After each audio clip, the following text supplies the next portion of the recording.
a group of absurdly strong characters, and the guy knows how to be badass in every situation. If you're in the mood for part 2, you already know. Leave a like, subscribe to the channel, and comment down here to give us your support and show that you want the sequel.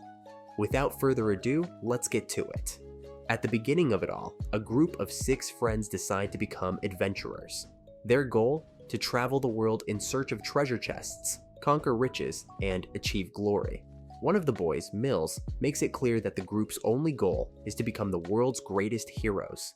What's more, he dreams of going to the capital Zebrud. A few years after this conversation between the children, Kai walks through the streets and explains how, in the imperial capital, treasure hunters are treated like real stars. They travel the world in search of ruins known as treasure chests. These vaults hold many precious items, but on the other hand, this work is extremely dangerous, as the adventurers face monsters called ghosts.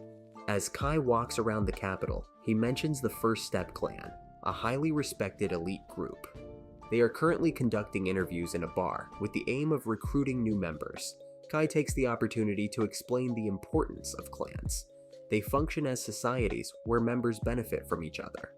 He points out that although a hunter can reach a certain level alone, it is crucial to join a good group in order to grow stronger and progress. Regretting his own situation, Kai reveals that he still hasn't managed to join a group. Suddenly, a girl approaches, asking if he is also looking for a clan. She introduces herself as Huda Rubek and says that she has just been promoted to level 3. Kai introduces himself as Cry Andre, but doesn't greet her, leaving Huda with her hand out. Ignoring the gesture, Huda comments on the Vault of the White Wolf's Nest, a mission she tried to complete and which brought her many challenges. Huda has decided to join a group to advance as a hunter. In the middle of the conversation, however, she is interrupted by a man who ridicules her, saying that the capital is no place for weak hunters like her, and that being at level 3 means nothing. Huda corrects him, saying that the group doesn't require a minimum level to apply for vacancies. When she realizes that he won't leave her alone, Huda challenges him to a fight. At that moment, 2 representatives of the group notice the confusion in the queue and ask them both to calm down. Otherwise, they will lose their chance to join the clan. They remind them that hunters should never draw their weapons in public, as Huda did. After the incident, they finally enter the bar where the selection of hunters takes place. Huda is impressed by the caliber of the hunters around her, as it's her first time there. Cry comments that it's the 5th time he's been there. Observing the hunters, Huda notices a specific group and asks who they are. Cry explains that they are the Ark Brave, also known as the Children of the Holy Spirit, the strongest group present. They managed to complete a level 7 vault with only 6 members and are considered to be of the most elite. The group's leader, Ark Roden, is a legendary figure, and any hunter he accepts into his group is destined for success. However, Cry reveals that he has never seen Ark accept new members at events like this. In the middle of the conversation, the man from before interrupts them again. He notices an empty table at the event, and Greg explains that this is the table of the group that founded the First Step Clan, known as Strike or Strange Grief. Years ago, they arrived in the capital and, being full of talent, have become one of the most respected groups. Cry comments that this is the group of his childhood friends, and Greg adds that they are accepting new members, which explains the great movement in the place. Suddenly, a red-haired boy starts shouting, asking to be accepted into the Strange Grief. Tino, a huntress, approaches to put him in his place, saying that she is the one who deserves to be in the group. The bar becomes agitated, with everyone pushing aside tables and chairs to watch the confrontation. After all, the fewer the candidates, the better. Seeing the confusion about to begin, Cry decides to discreetly leave the bar, but before he can escape, Tino notices him and approaches him suspiciously, calling him Master. At that moment, Ark Rodan also notices Cry and reveals that he is actually the clan master and leader of the Strange Grief. Surprised, Cry tells more of his story, saying that years ago, when his group arrived in the capital, they completed treasure chests for beginners in record time. However, Cry always felt inferior to the other 5 members, believing that he was an ordinary hunter and that if he continued with them, he would end up hindering the group. Despite all his friends being incredible and never complaining about his level, Cry decides to leave the group on his own. However, the boys don't seem to understand his decision, and Mills suggests that Cry take over the leadership of the group, since they don't have a leader yet. Cry becomes even more confused, realizing that his friends didn't even hear what he said about leaving the group. Over the years, he ended up becoming the leader unintentionally, and since then, he has always thought about retiring from the hunting life as soon as possible. Back in the present, Greg and Huda are still shocked to discover that the young man is the leader of First Step. Just then, Ark-Ross approaches Cry to mock him, mentioning that he's often late because he's too sleepy. Tino quickly intervenes to defend his master. Cry tries to explain himself, saying that he simply overslept and didn't have time to get ready properly, but he still feels that no one is listening to him, including the other hunters and Ark-Ross. Seeing Ark repeatedly disrespect Cry, Tino asks Cry to expel him from the clan, but Ark ignores the request. Instead, he asks if Cry has found any potential new members yet. Cry then asks if Ark would accept a recommendation, to which Ark replies that he would trust any hunter Cry suggests, as he has great confidence in him. Tino is excited about the possibility of being chosen, as she was more than ready to join the group. Meanwhile, Gilbert begins to draw attention to himself, eager to be chosen for the strange grief. Upon analyzing the boy, Cry realizes that he wouldn't be much help in his current state, but believes that, with the right training, Gilbert could be polished. However, Cry begins to doubt his own experience in evaluating someone, admitting that any suggestion he makes would be pure luck. Nevertheless, Cry decides to recommend Gilbert. Before recommending him, Cry explains to the boy that the most important trait in a hunter is strength, because without it, the whole group could be in danger. He challenges Gilbert to show that he has the ability to not lose, stating that only on this condition would he appoint him to Ark-Rodan. Cry then mentions that he has never lost a fight, but quickly thinks to himself that this is easy to say, since he has never been in a real battle. To test the hunters, Cry makes an announcement. He will recommend to Ark-Brave whoever manages to get the treasure in his hand. He throws a ring into the middle of the hunters, causing a frantic scramble for the item. The ring ends up falling into Gilbert's lap, but Tino acts quickly, kicking the boy in the face and throwing him away. However, she also loses the ring. While everyone is distracted looking for the ring, Cry takes the opportunity to leave discreetly and go home. The next day, he reads in the papers about the riot that took place at the Ark-Brave recruitment drive, with the entire bar exploding during the melee. Fortunately, no civilians were hurt, but Ava Renfield, the clan's deputy headmistress, informs him that the Adventurers Association wants to talk about what happened. As for Ark, Eva comments that he just laughed when he read the article. On hearing this, Cry asks Ava to put the repair of the bar on Ark's bill, and also leaves the responsibility of dealing with the association to Ark. However, Ava informs him that the association wants to talk specifically to Cry, and he reluctantly decides to go. Cry knew that if he didn't go to the meeting place, Lieutenant Gark would probably come after him. So he asked to go with an escort, fearing that he would be attacked, but Eva reassured him that no one would do anything against him at that moment. Determined, Cry heads for the scene and apologizes for all the trouble he's caused. Eva hurriedly tries to calm Cry down, but he continues to apologize, explaining that only the building was destroyed, but the people were unharmed.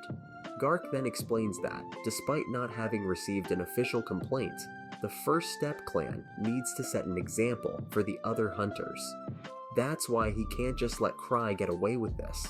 Realizing that he will have to face the consequences, Cry knows that he will be forced to do one of the Adventurers Association's boring jobs, known as punishments. Trying to escape the situation, Cry tries to convince Gark that the incident wasn't that serious. However, Gark insists that he choose a punishment straight away.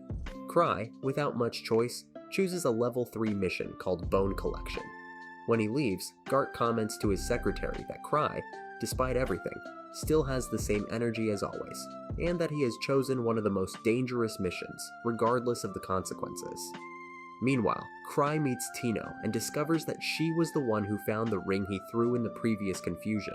Cry invites her to help with a job for the Adventurers Association, but Tino immediately runs away when he hears the invitation. Then Cry, using one of his tracking treasures, finds her again.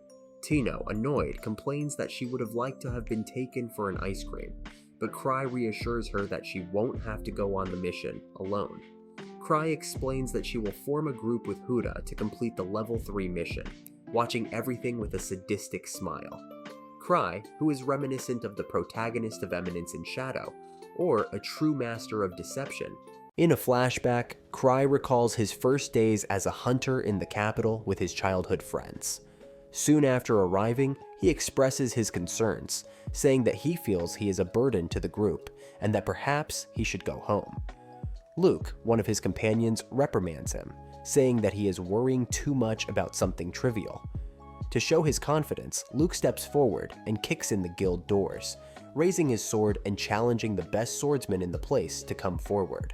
Elle, another member of the group, joins Luke's side, proclaiming herself to be the best thief in the world, and announcing that they are there to register as treasure hunters.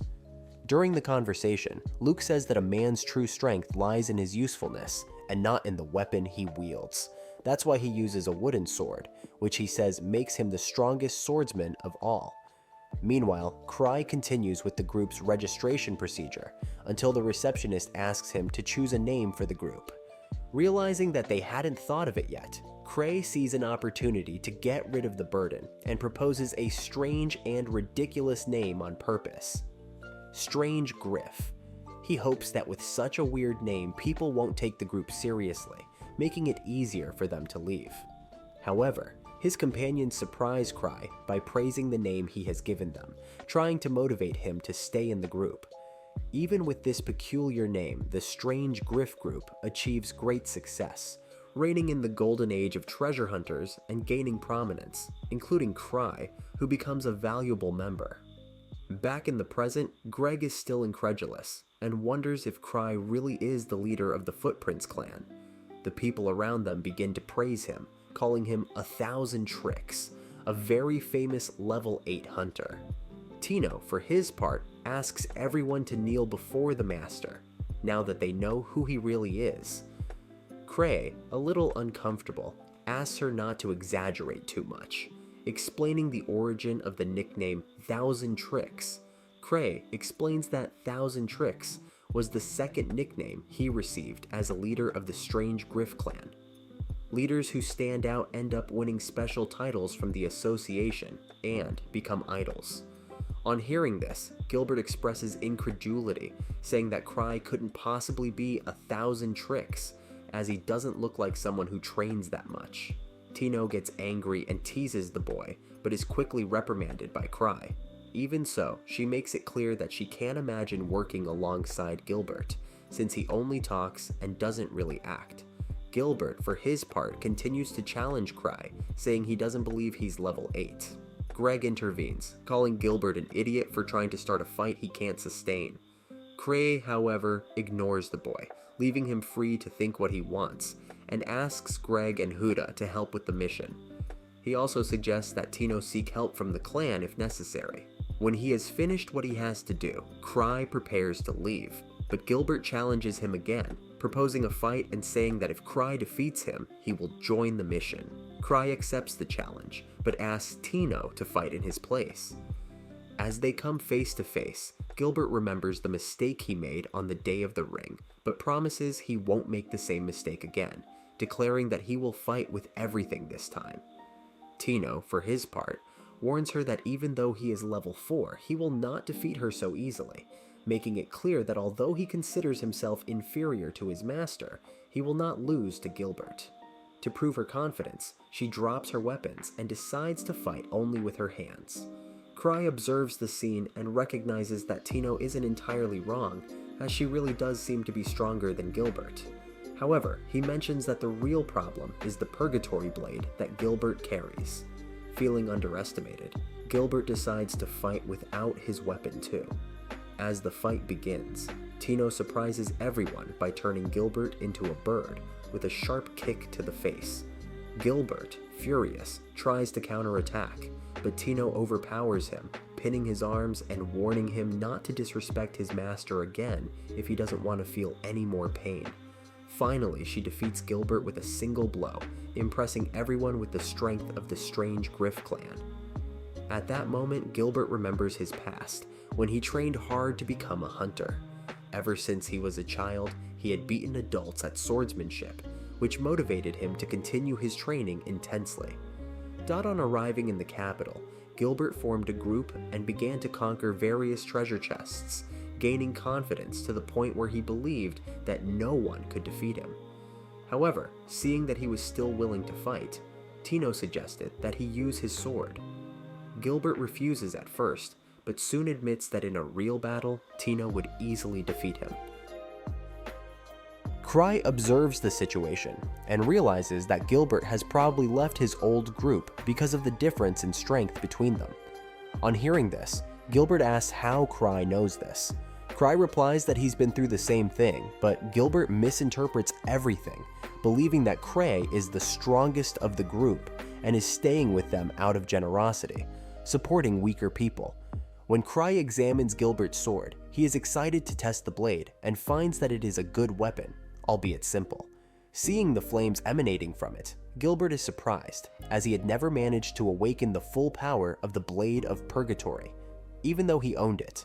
As they continue their journey, Cry explains that mana is the fundamental substance of the world, and that treasure chests are phenomena that occur when spirit lines and other forces condense mana, manifesting alternative worlds based on memories extracted from the world's core.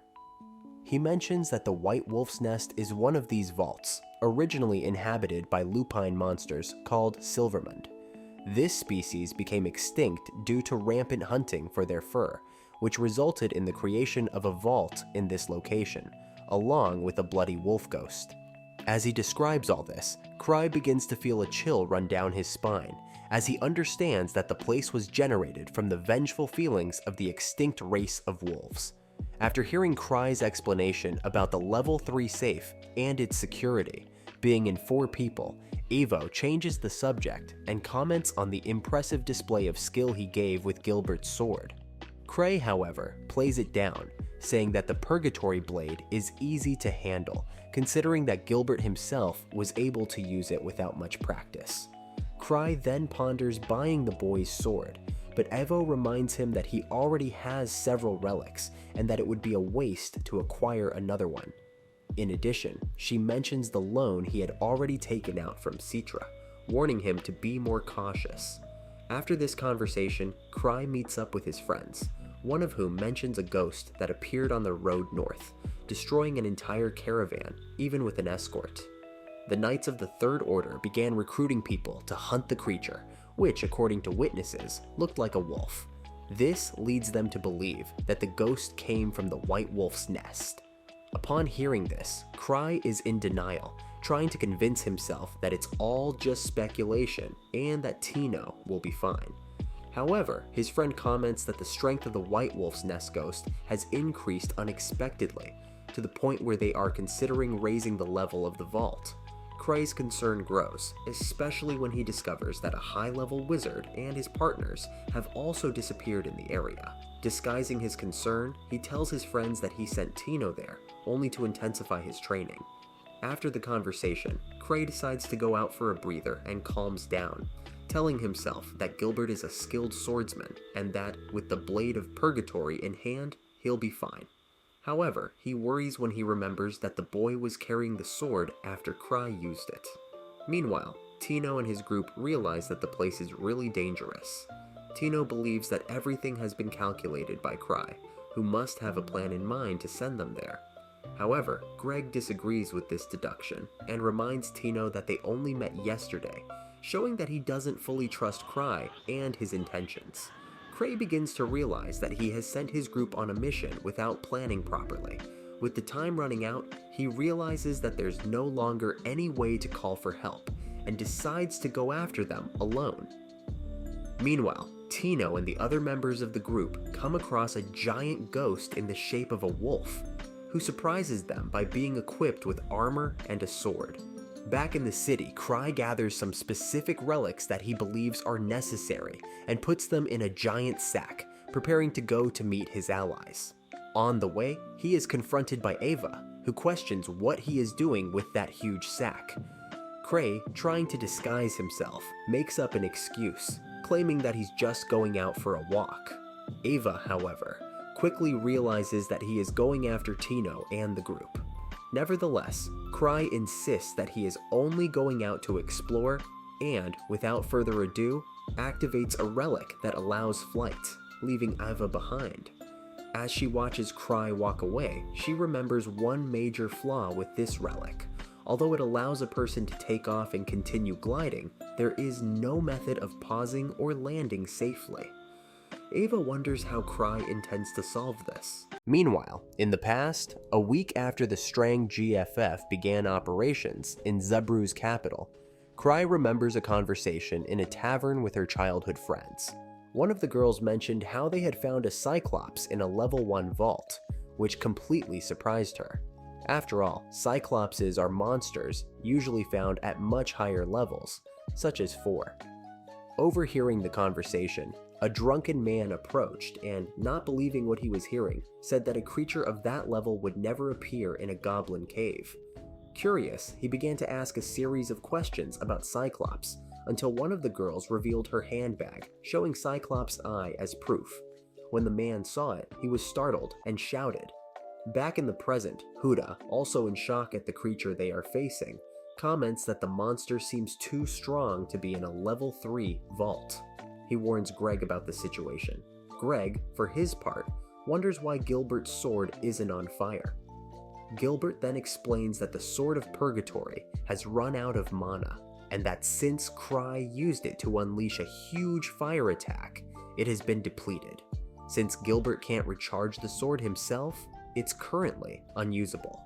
Ruda, realizing the seriousness of the situation, suggests that Gilbert retreat. Meanwhile, Greed, analyzing the chaotic environment, deduces that the group they came to rescue may already be dead, given the dangerous state of the place. Tino then decides to change the plan, even though the group hasn't entered the vault yet. On hearing what Greg says, she disagrees, believing that the people are still alive. Tino fully trusts her master, who always knows what he's doing, and believes that depleting the Purgatory Sword's mana was part of his plan. She then suggests that Gilbert not rely so heavily on the relics. The group continues to advance, but they soon come across unusual wolves, armed with bows and even firearms. Greg notes that it's not just that strong wolf they encountered earlier, but that all the wolves there are equally powerful. Tino explains that the White Wolf's Nest was made to accommodate the Silver Moon Wolves, who are the original inhabitants of the place.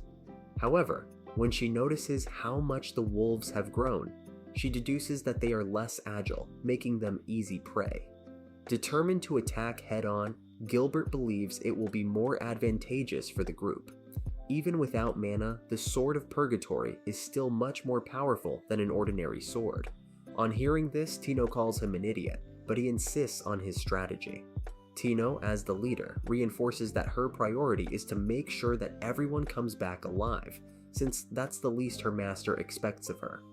Determined, she advances together with Huda, the two most agile of the group, to attack the wolves directly. Meanwhile, Tino asks the rest of the group to attack the rear as soon as they start the fight. At the same time, Cry continues to make his way towards the group, hoping that at least Tino is okay, without caring too much about the others, as long as Tino manages to save himself, even if he uses the rest of the group as a shield. With Tino's coordination, the group manages to defeat the wolves quickly, because unlike them, the wolves don't have a good sense of cooperation and fight in a disorganized and vulnerable way. After the victory, the group moves on and soon comes across another pack of wolves, ready for the next challenge. As soon as the wolves appear, Gilbert charges at them without hesitation. Tino observes that despite not being the most skilled, he is determined and competent in battle. Greg, for his part, also stands out for his ability to collaborate with others, thanks to his vast experience as an adventurer. Huda, on the other hand, although she doesn't make flashy moves, is crucial when it comes to locating enemies with precision, allowing the group to advance efficiently. If it weren't for her, Tino wouldn't be able to concentrate solely on combat. As he continues to fight, Tino reflects on his master's choice. He was right all along, as he thought about each member carefully, ensuring that the group functioned in the best possible way. During the fight, Gilbert remembers his past, when he fought with his old team, demanding that they be more determined.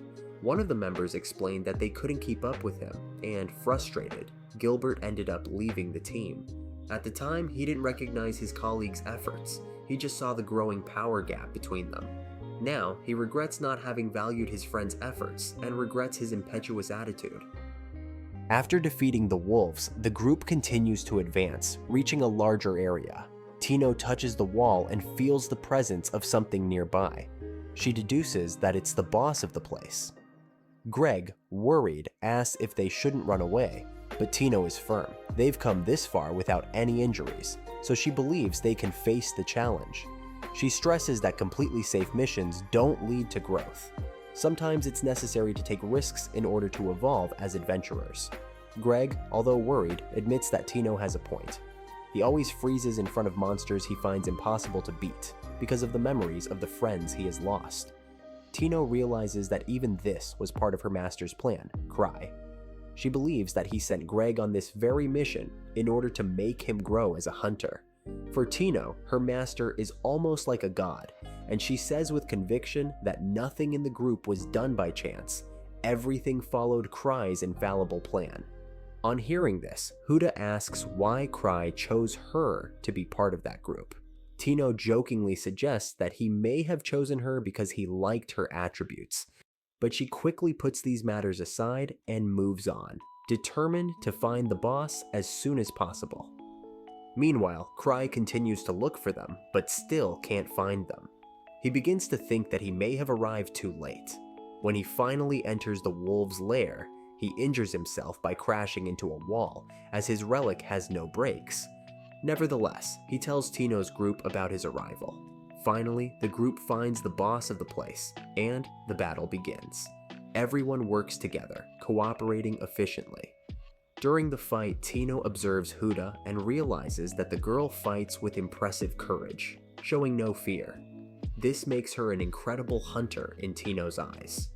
Meanwhile, Greg suffers an unexpected blow and his sword breaks in half, leaving him completely vulnerable to the enemy. Tino, quick and precise, saves him by striking the giant wolf directly in the head, eliminating it with a single attack. After the fight, Greg laments the fate of his broken sword, but Gilbert reminds him to be grateful for being alive. The group barely has time to relax when, as they advance a little further, they come across a horde of other giant wolves, identical to the one they have just defeated.